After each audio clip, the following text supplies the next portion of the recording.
Daniel Kahneman and Amos Tversky are the names of the scientists that came up with something called prospect theory, which I won't get into, but the important takeaway is basically like we value stuff that we own much more highly than stuff that we don't.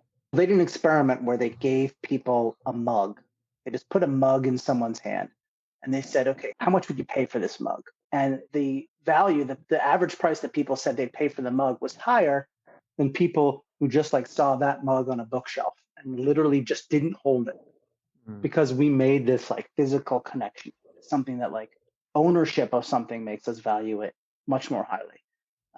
And there are, from that sort of basic idea that like we overvalue stuff that we own in some way, whether, physically or financially, there are a ton of offshoots that have implications everywhere. There's something called loss aversion, which you may have heard of. It basically like the pain from losing something is much greater than the pleasure of gaining something, right? If we lose $10, that pain is only made up by winning $20.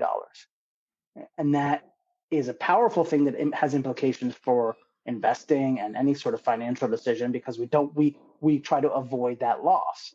And again, that comes out of this idea like a loss is losing something that we have ownership of, and that ownership means we value it more highly, and therefore there's a lot of graphs in here. Right. Finger points and graphs. Yeah, exactly. And it's just like there was a related thing that I find particularly fascinating called the Ikea Effect, which was named after the store Ikea. Like if you guys ever been to Ikea, like it's a cool social experiment, right? You watch these like couples walking around looking at all these different rooms of furniture, and over the course of like a couple hours building, the foundation for a really strong and lasting divorce.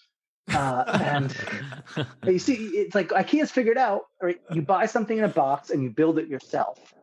And you actually value that more than if you just paid that amount for something off the shelf, right? Like because you are owning it, you are building it, you are creating a connection between yourself and your own competence and skills and this item. And that again is part of the endowment effect. It's why stuff like Ikea works. It's why like so many other like what do you call it? Blue Apron, right? Which maybe is a sponsor. I don't want to bash on them. Blue Apron can sponsor all the podcasts. So let's not use Blue Apron. Let's use like green spatula, right? The green spatula, right? They send you a box of stuff that you cook yourself. They could, for the same price or cheaper, just send you those meals that you heat up. But like the experience of creating it gives us value. And that, again, it's all tied into the endowment effect, which makes sense. Like we're human, emotional people, like being connected like to a home, right? Like you look at a home that you've lived in, and it's not just like buy low and sell high or those things, but like I value this home. This place has memories. Like my kids have messed up this, and like, excuse me, I remember a Christmas here or a Hanukkah or whatever. Like I remember moments in it, and so that the place has more value to me than a stranger walking in. Like, what's the square footage and what's your right? Yeah. Which I think is hilarious because there's so many times where people love to talk about how that IKEA furniture has just been at every apartment or house that they've been in. It's like, I've had this thing for 10 years. Exactly. It's so hard to get rid of it. Yeah. No one wants to buy a piece of IKEA furniture that's been made. That's my theory. Yeah. I don't know if that's actually true, but that's my theory.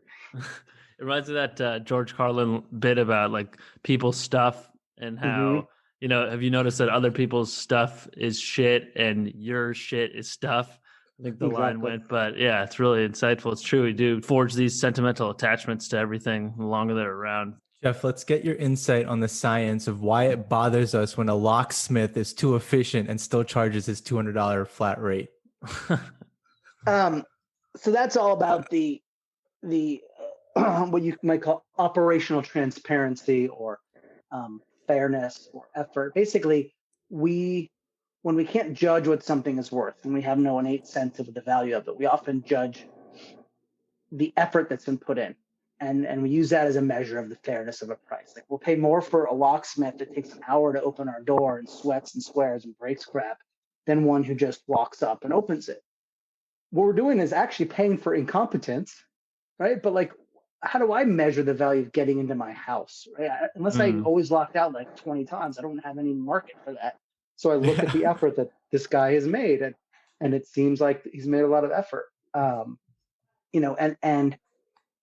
This is, it's why, stuff like artisanal and all these like flowery languages, or like a restaurant like comes up to you and they describe the menu and they like go into detail about like how a cow was raised and the milk was cared for and like the meat was massaged, and they're just selling you a cheeseburger. They can sell it for $25 because they have like, it describes all the effort that's gone in, and the type of effort we think has gone into something makes a big difference. And companies know that, like Uber, right? Uber, if you're a socially conscious person, has a terrible reputation. And so you shouldn't like it. But people love Uber because what does Uber do? Like, you open up the Uber app, and first it does the effort to find out where you are. Then it shows you a bunch of cars near you. It finds these cars for you. And then you push the button and it watches, and you get to see slowly but surely as that car makes its way towards you. And studies find when we're waiting for something, if we see the effort being made, that gets us to underestimate how long we've waited and overestimate the value of the service, because we're seeing that what they call operational transparency.